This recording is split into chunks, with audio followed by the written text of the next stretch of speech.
Hi, this is Alexine, and I'm going to be talking you through the first couple of paragraphs for this assigned reading, which is Chapter 1 from Grand Central Winter, Stories from the Street by Lee Stringer.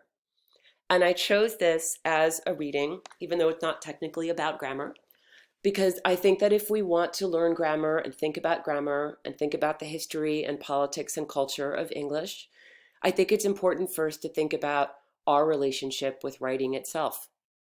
Um, Lee Stringer is really writing a memoir about his experiences living on the street, homeless or houseless, in New York City in the 1980s, as a black man who used or maybe was addicted to crack cocaine.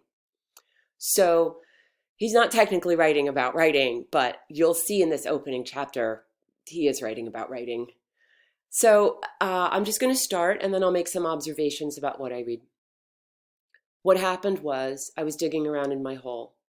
There's this long, narrow crawl space in Grand Central's lower regions, and Grand Central is the name of a big, big train station in New York, of which few people are aware, and into which I moved some time ago. It is strung with lights, and there is a water spigot just outside the cubbyhole through which I enter, and a spigot is a faucet.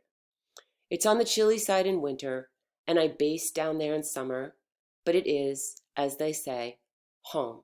And baste means to just be very, very, very hot, like so hot that you're sweating a lot. So I think this is a really interesting way to begin his memoir. He begins it as if he's asking a question. And we don't quite know what the question is, but we know that for some reason Lee Stringer feels the need to explain or justify himself. So there's a question. We don't know what it is, but Lee Stringer is going to try to answer it. Well, I think we can think the question is what happened, but we don't really know the context of what happened. Anyway, the other thing that I notice about this is that he's using very hyper correct English.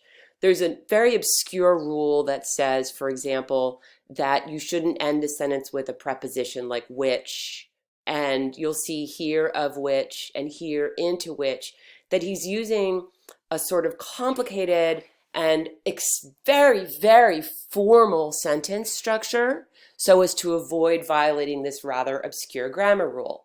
And you might think, why is this author writing such correct English that he won't even allow himself to break an obscure grammar rule, which makes him sound hyper formal?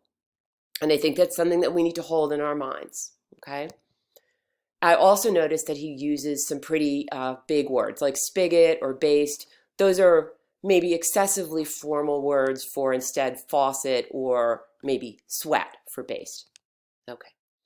I have filled this place with blankets and books and have fortified it with enough cardboard baffles, those are just pieces of cardboard, to hold any rats at bay. The secret being, of course, to never bring food down here. It's the food that attracts them. So, at the end of the day, I come down here to polish off that last lonely blast, or just to sleep it off.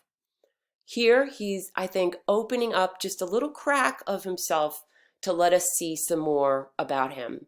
I think now it's clear that he is living in a place that is not a house. He needs to sleep on cardboard. He needs to keep the bats at bay.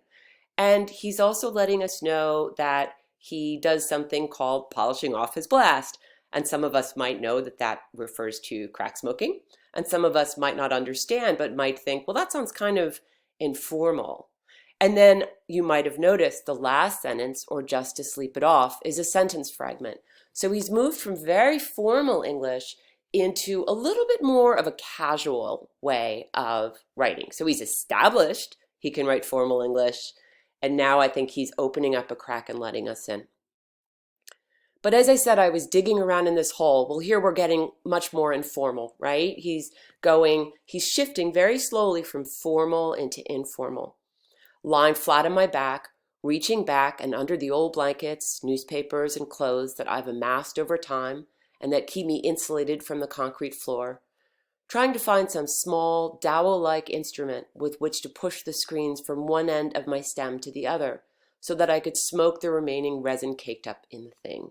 So here again, he's starting to slip us into some of the language that is used and really only known by the members of a smaller community, namely people who smoke crack.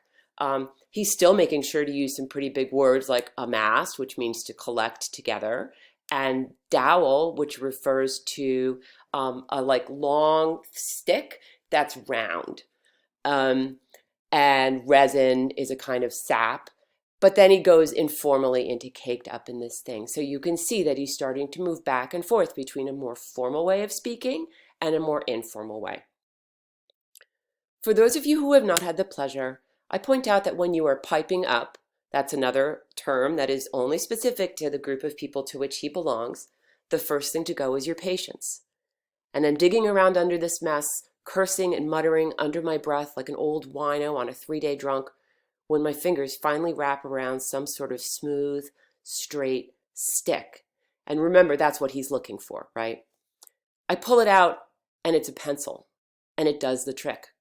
I push my screens and take a hit and have a pleasurable half hour of sweaty, trembling panic that at any second someone or something is going to jump out of the darkness.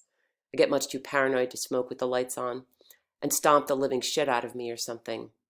That's the great thing about being a veteran crackhead. Always a lot of fun. So by now, you can see that Lee Stringer has shifted. He's sort of, I would say, really opened himself up to the reader. He has articulated who he is very clearly in a way that everyone can understand, and in that way, making himself vulnerable to the reader. So what is very striking for me in this reading is that he manages to shift from a very formal way of speaking with sort of hypercorrect grammar and big words into an informal, what we would call vernacular. And vernacular is the language spoken by a particular subgroup. So biologists can have a vernacular and crack smokers can have a vernacular. It's just the specific language to that group. And the term for what he's doing here is code switching. So he's going from a very formal code, a formal way of presenting himself through his writing, into a more informal code or way of presenting himself as a writer.